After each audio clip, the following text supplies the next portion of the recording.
Jimmy Kempski, PhillyVoice.com, joins us each week at this time as we'll take a look at the Birds 7 weeks in. Jimmy, how are you, sir? Good, Mike. How are you?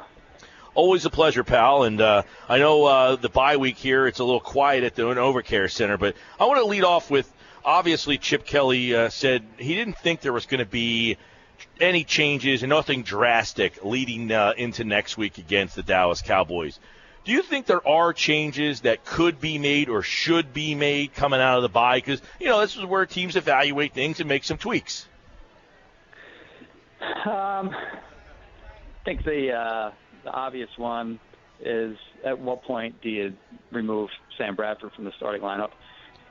And I don't think they're ready to do that yet, but obviously he has not played well. He wasn't terrible, really, in Carolina on Sunday. Obviously, he had what were, by my count, and I think people kind of counted them different. I think some people had eight drops, 9 drops, 6.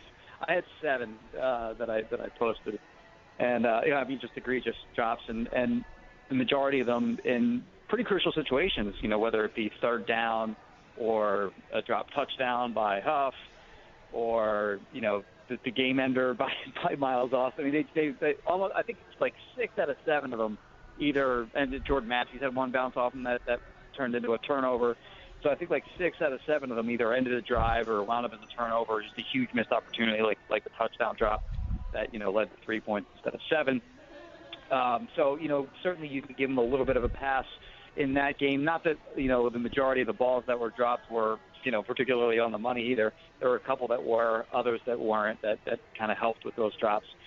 But, for my money, he really just has not been good at all, really, this year, and certainly has fallen way, way short of whatever expectations you had. I mean, even if you didn't think of him as, the answer going forward for this Eagles team, even then, your expectations of what he was going to be this season, again, with the preface, I think the preface before the season began was, if healthy, then maybe he could be okay.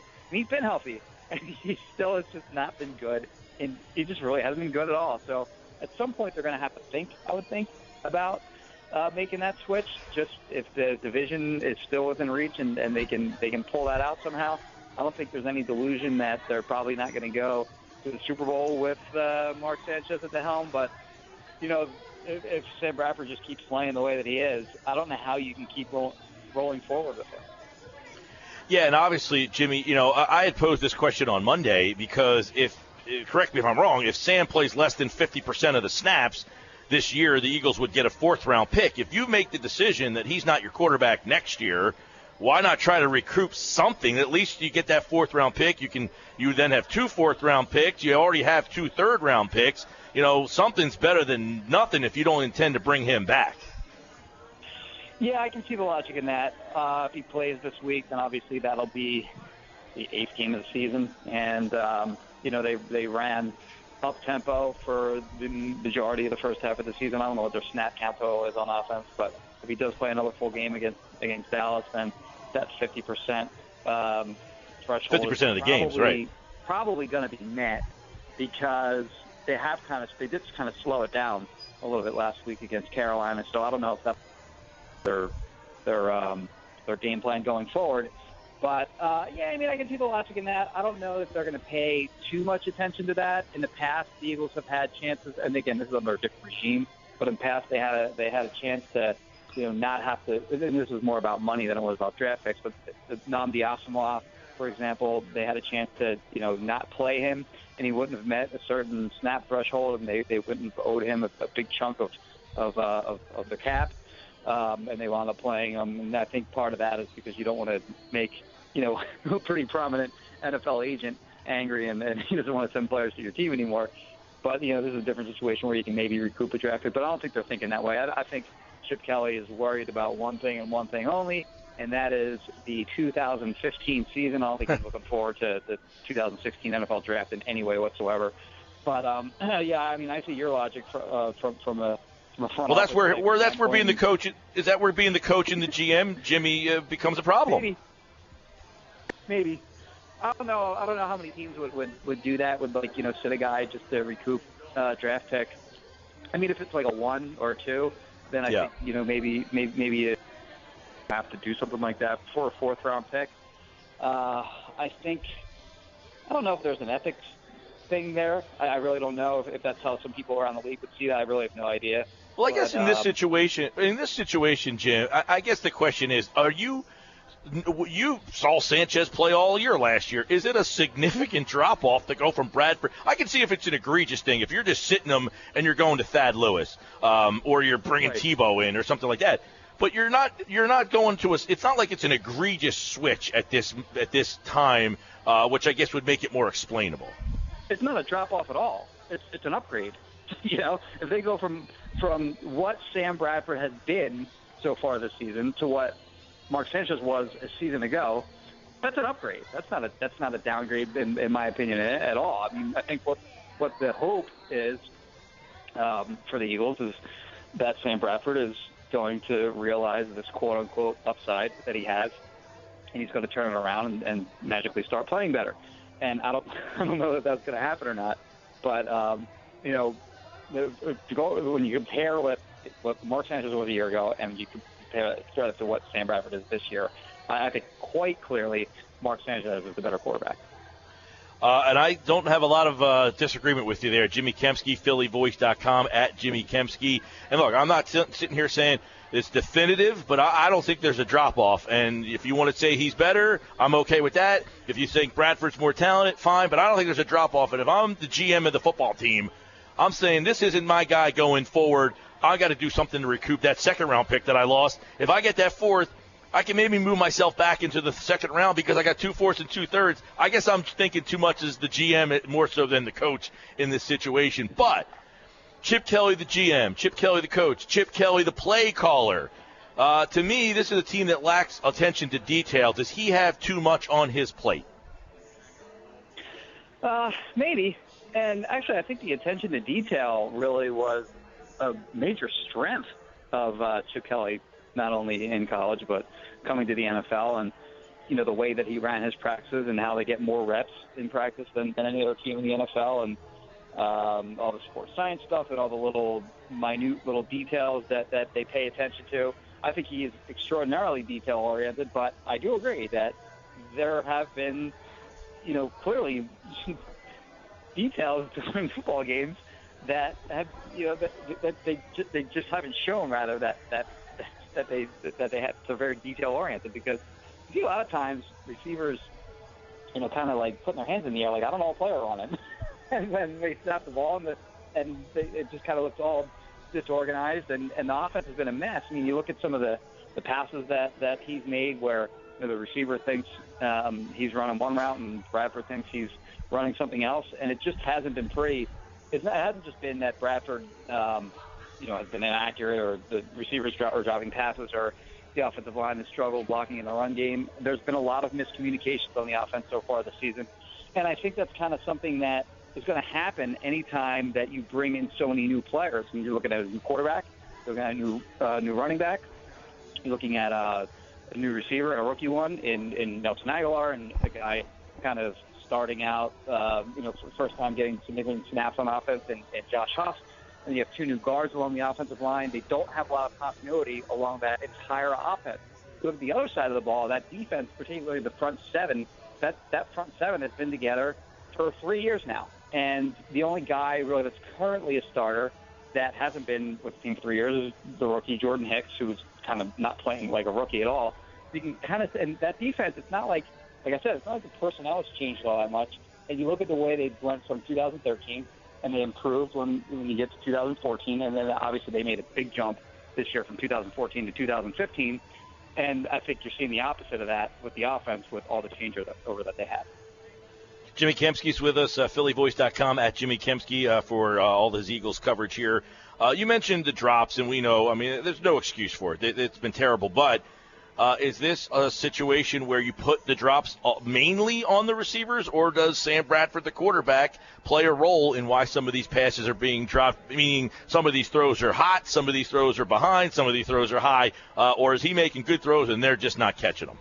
No, they've been bad throws, too. A lot of them, anyway. I mean, there have certainly been some drops that have been on target, and they've just dropped them. I mean, the thing is, I forgot.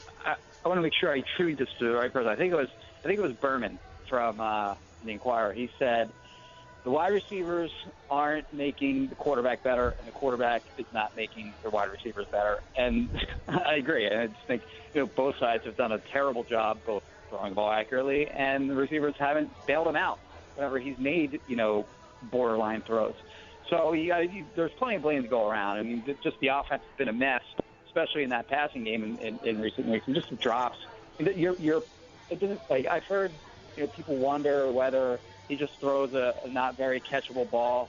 And that's not what they said during training camp. During training camp, the receivers all kind of said that he throws a very, very catchable ball. They like the way that he has a high delivery so they can see his ball come out over the offensive line, which is something that they said for some reason. They didn't necessarily mention Foles specifically, but I always thought it was weird that they thought that was an improvement over Nick Foles. And Nick Foles is 6'5". Sam Bradford, of course, is a tall guy too, but they really made a point that they see the ball well coming out of his hand over the offensive line. And so I don't think there's any excuses to be made there for the receivers that the ball isn't very catchable. You're a professional receiver, and not that they have made excuses, but I think people kind of made that excuse for them. I don't buy that. I think if you're a professional receiver, you got to just make the catches. Yeah, and as you mentioned, they're not helping him. He's not helping them, but isn't the quarterback supposed to raise the level of the players around him, the good ones? And that's why so far, look, I was a proponent of the deal. I liked it. I thought Sam was going to come in and play well. He's been very disappointing. And I don't know about you. I'm not ready to write the man off that he can't play. I just don't think this is the right fit for him. They're just not using the strengths that he might possess. I'm certainly not seeing that here in this particular offense. That doesn't mean he can't play in this league or go someplace else or even maybe have flashes. But I don't think you're going to see the consistency, and therefore I would almost say under the situation with his contract that it's almost time to move on. Yeah, I mean, it's getting there. I mean, well, for me, it's getting there in terms of just benching him. So, right. I'm already kind of past the point in terms of, do you try to sign him to a contract extension? I think if he were to sign a contract extension this week, then, I mean, it would just be the most asinine thing that they could possibly do with the way that he's performed so far. So I don't think that's really on the radar right now that they're going to re-sign him. Maybe at the end of the season they kind of go back and evaluate what he did, and if they don't see anything else that they like, around the league, or they don't think they're high enough in the draft, or they can draft somebody that they like, then maybe you go, okay, well, let's try to get him back for 1 year, maybe second year in the system he might be better. I still think that would be a mistake. Again, based on what he's done so far this season. Obviously, they have 9 games to go for him to kind of turn things around. But, again, I don't mean to sound like a broken record here, but he just has not been good at all. Agree with you. Jimmy Kempski is with us. What does Jimmy Kempski make of the running back situation? And apparently one guy was injured and yet healthy enough to run for 63 yards and look pretty fast doing it, running away from guys. That whole situation to me is bizarre with him not knowing who's in the game, which would probably mean that he's calling plays basically without regard of who's in the game. And don't you see these backs as having a little bit of a different style, even though he would tell you we look at them as the same guy? Yeah, and that's what he said. He looks at Ryan Matthews and DeMarco Murray, same player, just put in whoever you're going to put in, and especially with a coach that is calling the plays himself, it's very difficult for and not only calling the plays but running a fast-paced offense. So for him to A, run a fast-paced offense, B, be responsible for making the play calls, and then C, also be responsible for the personnel that's in there, it's really just impossible to do. So I understand the logic behind having the positional coaches decide who's in the game from the running back position, wide receiver, tight end, etc. So I get all that. However, when you have a guy like Ryan Matthews, not only that 63-yard run, but he had a really flashy 22-yard run where he got around the edge and and apparently got hurt on. He outran the corner to the corner, got around the corner and sprinted upfield. That was a very impressive run in my opinion too. And yes, like you mentioned, that's the play where they said he tweaked his groin, I think it was. And then later after that groin tweak, we see the 63-yard run where he looked like a sprinter. I mean, he just looked great. So he played later in that game, and the explanation that they gave for why he was in the game but he didn't get the ball was that they just happened to call pass plays while he was in the game, and they happened to call run plays while DeMarco was in the game. Well, you know what? Okay, so it's fine. I get the logic of, cycling guys in and out and having, similar types of skill sets, and it doesn't really matter who's in there. You can call the same plays. I get that logic. But you know what? If you have a running back that's performing like that and has the hot hand, maybe you just say, get him in the game. Make sure that guy's in the game. I want him getting the ball. So, I mean, when you're a head coach, I think Absolutely. there are certain times where you say that and you don't put it completely in the hands of your position coach. No doubt. I can't. It's unfathomable to me, Jimmy, that he doesn't say, "Hey, the guy just ran for 63 yards. My first play, I'm going right back to him. Make sure he's in the game." Right. I can't understand that. Game. No doubt. And let me ask you. I know a lot of people that don't think that Matthews should be maybe the quote-unquote starter or the guy who gets the majority of the touches because of his injury history. Yep. He obviously deserves more touches. Do you think that he does make a difference if he got more touches in this offense that is struggling? Because it seems like execution's a word, and he doesn't need perfect execution all the time because he creates things by himself that it would behoove them to play him more so they don't need to depend on perfect execution every single time. Right. You're 3-4, and you're heading to Dallas for what's obviously a very important divisional matchup. You got to play him. Like, and you mentioned the injury history, and you don't want to, kind of pile on carries to a guy that has shown that he's going to get hurt if you use him too much. Well, you know what? Again, you're 3-4, and your season's going to go down the tank if you don't start winning games. So I think you kind of got to go with the best player at that position, which in my opinion is clearly Ryan Matthews. We're talking with Jimmy Kempski, Philly voice, and obviously the Eagles at the bye week here. A lot of questions on that offensive side of the ball, and who knows? It doesn't sound like there's a lot of fixes to make it all that much better, other than Sam Bradford playing better and the receivers not dropping passes, and that I guess is a 50-50 coin flip, but. On the defensive side of the ball, they look like they are the real deal, and it looks like, in the past, they played well for stretches, and then they kind of fell apart. They had the big X plays they gave up. But it seems like this defense is good enough. Is this defense, to you, a playoff defense? Is it a good enough defense that can carry them to the playoffs, even if their offense is clunky like we've seen? In a better division, no.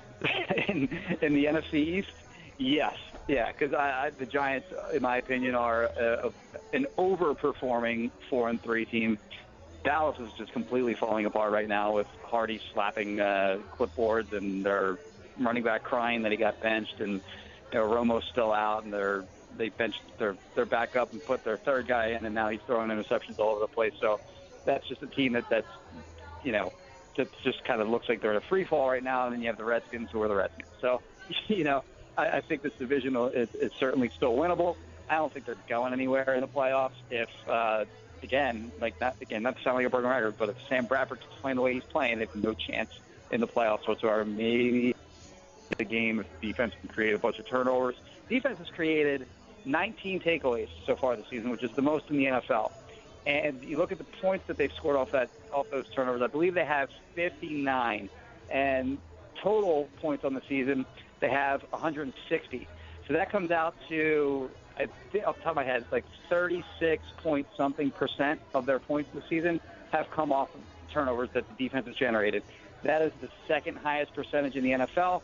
Only team that has a higher percentage is the Los Angeles Rams, the St. Louis Rams. Who, again, we're not talking about a stellar offense there either.